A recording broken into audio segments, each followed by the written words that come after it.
அனைவருக்கும் வணக்கம். இந்த வீடியோல எங்க பார்க்க போறோம்னா, தங்க கடன வேகமாகவும், வட்டி சுமையை குறைத்து மீட்பதும் எப்படின்னு சொல்லி பார்க்கலாம்.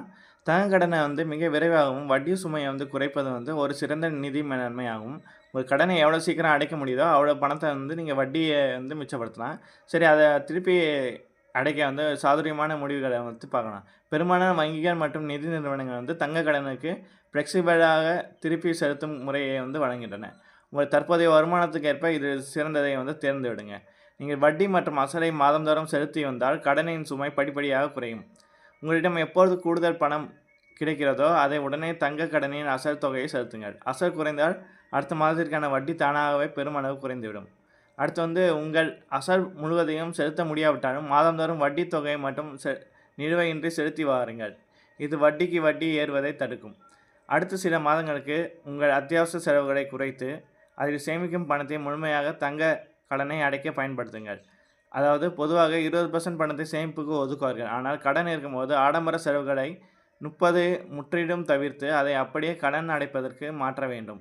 உங்களிடம் தனிநபர் கடன் அல்லது பிற கடன்கள் இருந்து அதை காட்டிலும் தங்க நகை கடனின் வட்டிக்காலம் அதிகமாக இருந்தால் பின்வரும் வழிகளை ஃபாலோ பண்ணுங்கள். உங்கள் தற்போதைய வங்கியை விட வேறு வங்கியில் தங்க கடனுக்கு மிக குறைந்த வட்டி இருந்தால் கடனை அந்த வங்கிக்கு மாற்றி வட்டி சுமை குறைப்பது மூலம் விரைவாக மூடலாம்.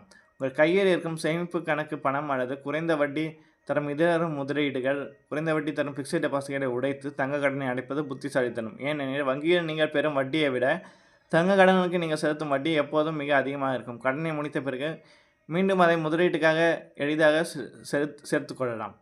உங்களிடம் மொத்தமாக பணம் இல்லை என்றாலும் ஒரு குறிப்பிட்ட தொகை, உதாரணத்துக்கு 20,000, 30,000, 50,000 என்று சேர்ந்தவுடன் அதை செலுத்தி அதற்கான இணையான எடையுள்ள நகையை ஒரு செயின் அல்லது ஒரு ஜோடி வளையல் பகுதியாக மீட்டுக்கொள்ளுங்கள். இது கடனின் மொத்த அளவை குறைப்பதுடன் உங்கள் கையில் நகைகள் திரும்ப வருவதற்கான ஒரு நிம்மதியை கொடுக்கும். மிச்சமுள்ள நகைகளுக்கான வட்டியும் குறையும்.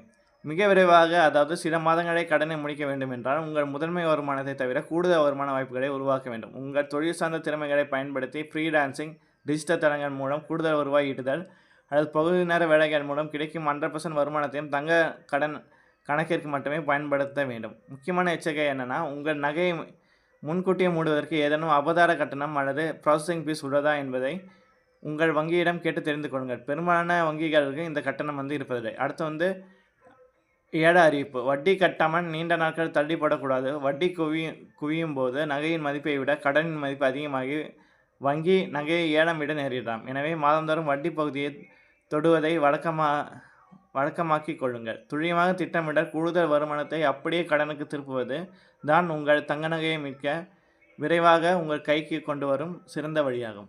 நன்றி.